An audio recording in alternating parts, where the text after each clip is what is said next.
Hello, welcome to video tutorial number 6. In this tutorial, I'm going to cover a few things that I've been asked a few times.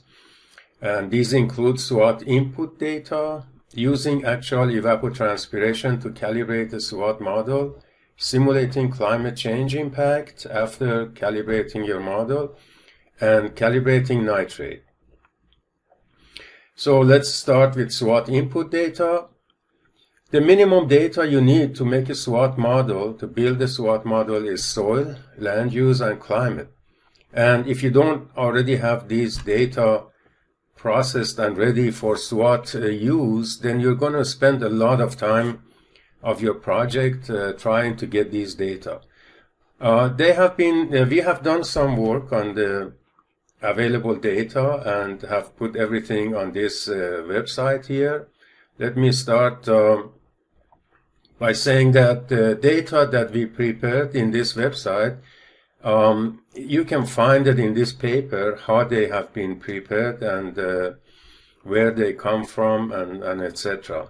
So I would recommend that you have a look at this data. We have used a lot of global information to build the databases, and you can read them here. But the data that is available, it is for soil data. We have a FAO data from FAO UNESCO. That's the global soil FAO map. It has 4,861 soil types and has a resolution of 5 kilometers. Then we have the other data is the harmonized world soil database. And this database has a resolution of 1 kilometer, and it contains 16,328 soil types. It is a quite high resolution soil database. The databases, these are the maps. The databases for these, I prepared the databases using what is given in the FAO and HWS information, and I used a global set of pedotransfer functions and calculated the soil parameters that you need for SWAT. So a lot of work has gone into that, and you can read it in the paper I indicated. Then we have land use data. There are two land use data. There is a global land use cover. This has a resolution of 300 meters, and there are 23 soil land use types here. And then there is global land use from USGS. This has a resolution of 1 kilometer, and there are also 23 different land use types. So the maps and the databases exist globally also. And then there is climate data. For climate data, we have global IPCC climate data for future data, and we also have global historical climate data for the past historical data. Now, for the future data, you can select from 5 different IPCC models, and each model has 4 different scenarios plus the historical data. So you can indicate latitude, longitude, and precipitation and temperature, and you can easily download this data. And for historical data, we have their CRU data from 1970 to 2006 that you can also download. There is also evapotranspiration data, and anyhow, you can see that what is available in the paper that I indicated. Now, these data you can obtain with a minimum cost of handling cost, and it will push your project ahead by 6 months at least if you don't already have the data. I should also mention that all of these data are SWAT ready, and you can directly put them into your SWAT model. So next is about using actual evapotranspiration to calibrate the SWAT model. And this is really quite simple. It works just like discharge, except that you get your data from the output.hru. Here is actual evapotranspiration and potential evapotranspiration. and works just like discharge. Okay, you extract from this file and then you make an observation file, and actual ET you get from satellite data. I think we also have some of that in the website, in our website. And then the rest is just like discharge. And then you can actually also calculate your actual evapotranspiration. You can calculate the potential evapotranspiration. You can calculate using these models. I have in an old paper summarized these 8 different models, and if you can get a hold of it here, you can read about it. Once you calculate the potential evapotranspiration, then actual evapotranspiration you can calculate by multiplying the potential by a crop factor. And crop factor, you can get it from many different publications, especially the FAO publications, where every crop has a certain parameter. So you multiply the potential ET with the crop that grows in that HRU, in an HRU of interest. And then you can actually calculate with physical and semi-physical models the actual evapotranspiration if remote sensing is not available. Now, why is it that we would like to have ET? What's the importance of ET? I think I have covered this in some previous videos. But you see, when you have rainfall, and the rainfall divides into infiltration and runoff, and you only calibrate for discharge, then you have a confidence on your runoff and what infiltrates.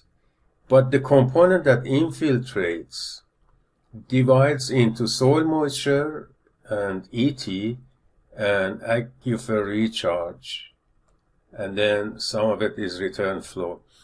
Now, if you only calibrate for runoff, then you don't have much confidence on how much goes into aquifer, how much is in the soil, and how much is evapotranspiration. Now, there are 3 or 4 components here, right, that we don't know anything about. I mean, this could be 1, that could be 4, or this could be 1, and that could be 4, and we have the same runoff, right?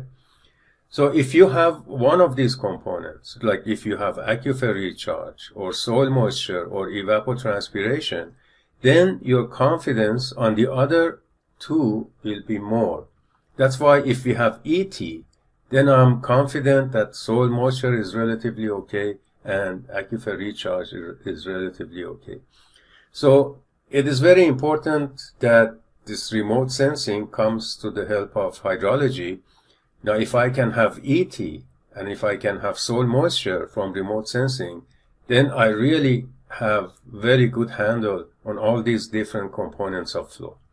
That's why it's important to have ET, but you should at the same time calibrate for runoff. I mean, you should really have ET by itself is not going to be very effective. You need to have the runoff, river discharge, and ET at the same time. And hopefully in the future, also soil moisture that we can get from remote sensing.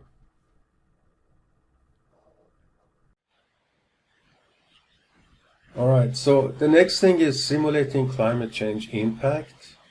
Now, this can be very complicated if you have a complicated model and you have reservoirs and dams and so on and management operations and you have land use change and all that. It can get quite complicated. But in the simplest form, where you just want to see the impact of changing climate, for example, on discharge, on sediment yield and things like that, it is quite simple. What you have to do is the steps are you calibrate your SWAT model with SWATCUP, and then you prepare future climate data in the same way as the historic data. So you have to have all those temperature files, rainfall files, and the meta file and so on. So just like the historic, you prepare for future data, And then in ArcSWAT, in the weather station module, you can create a PCP and temp file for the future data.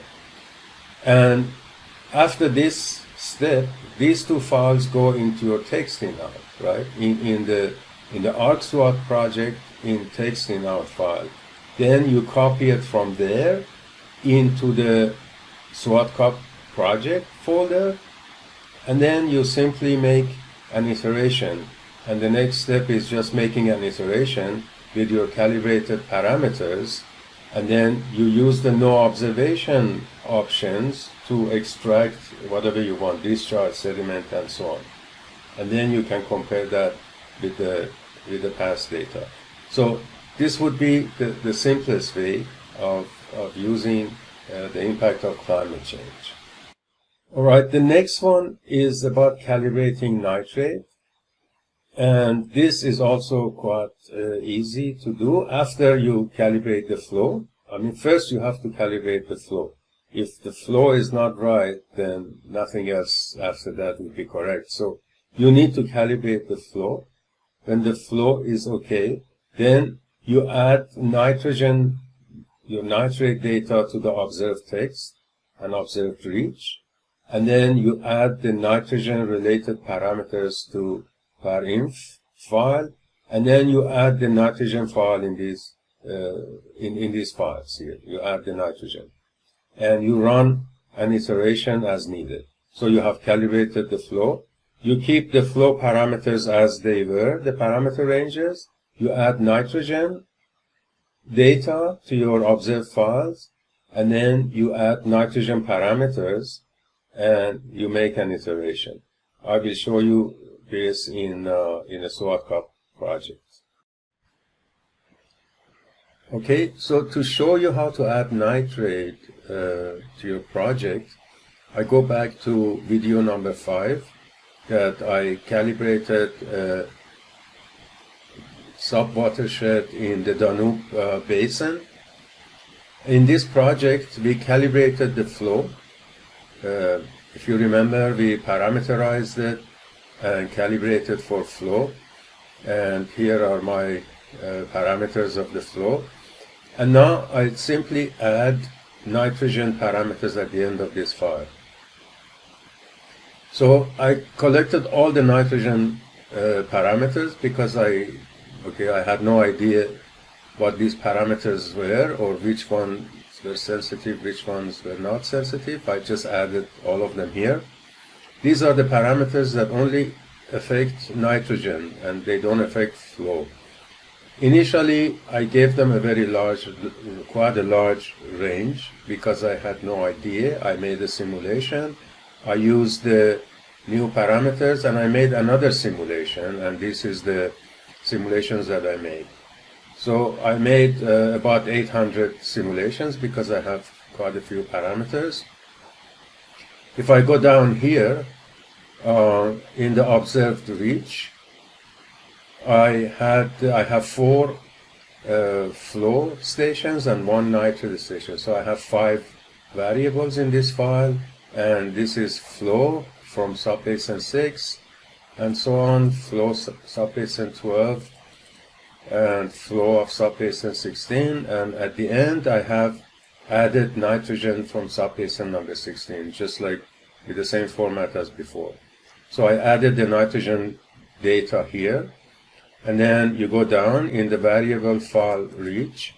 I add at the end of the flow, I add the nitrogen file. That's where I want the output to go. And then you go further down in the extract reach file. I added nitrogen. I had flow before, I added nitrogen. I now have 2 variables, that's nitrogen, and then I added this line. So this is 1 subbasin number 16. I want to extract column number 18 in the output reach file, which is nitrate. The rest is the same, and then I keep going down here. In the objective function, again, in the same way, I added nitrate to the data to the end of this file. And then I added the name of the file in this variable file name also. So that's all I had to do, and then I made a run, an iteration of 800 simulations, as I showed, and then these were the results. So my flow is as before, as I had calibrated. These didn't change. And then this is my nitrogen after two iterations. And if I go back to the summary stat, you see here is my data. And for nitrate, P factor is 0.43. That means 43% of my data falls within the 95 ppU band, which is my model simulation. And then it has an R factor of 1.51. Now, I don't look too much at the R square, NISOT, CRIF, and so on. These statistics only compare the measurement with the best objective function value. And this doesn't give me, when you have model, you're calibrating it stochastically with uncertainty, then these really don't mean anything because they only compare two signals. So what you really want to look at is P factor and R factor. Now, based on the experience, I just said that I have written in some places that P factor for flow should be greater than 70%. That means more than 70% of your data, you should be able to calibrate your model so that 70% of your data is accounted for. And your R factor should be around 1. 1 means the variation is the same as the standard deviation of your measurement. So this is some subjective information that you can aim for, but depends on your data quality and so on.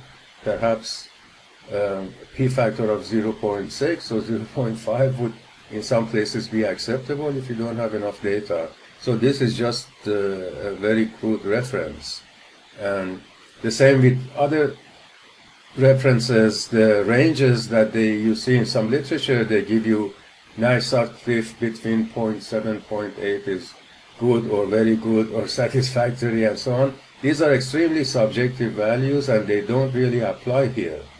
So you should not be using those.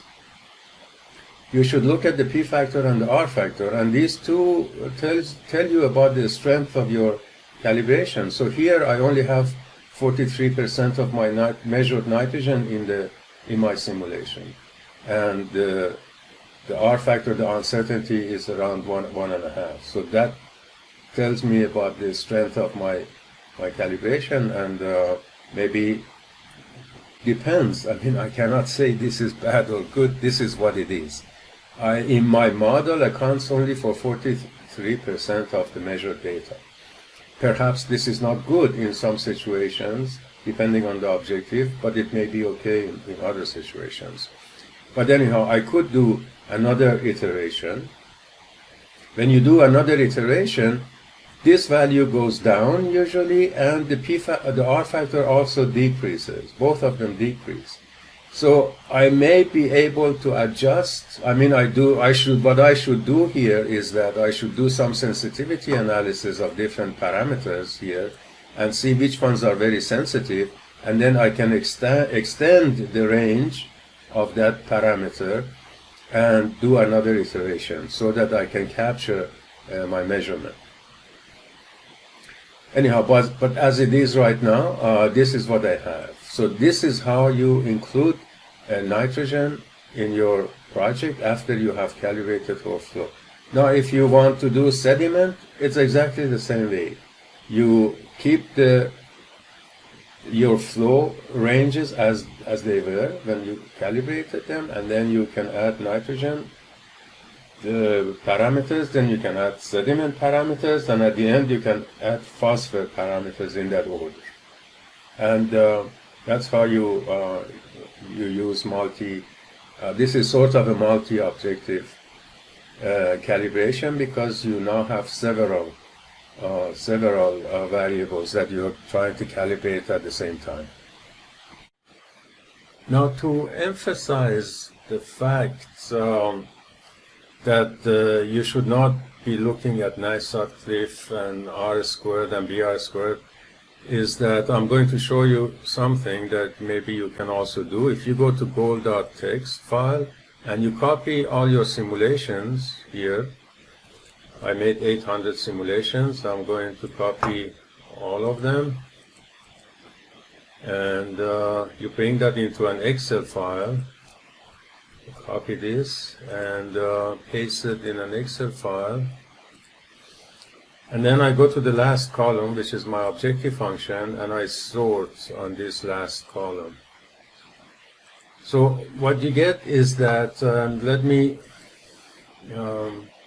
just use 2 significant digits here so that we can see it a bit better. Numbers 2.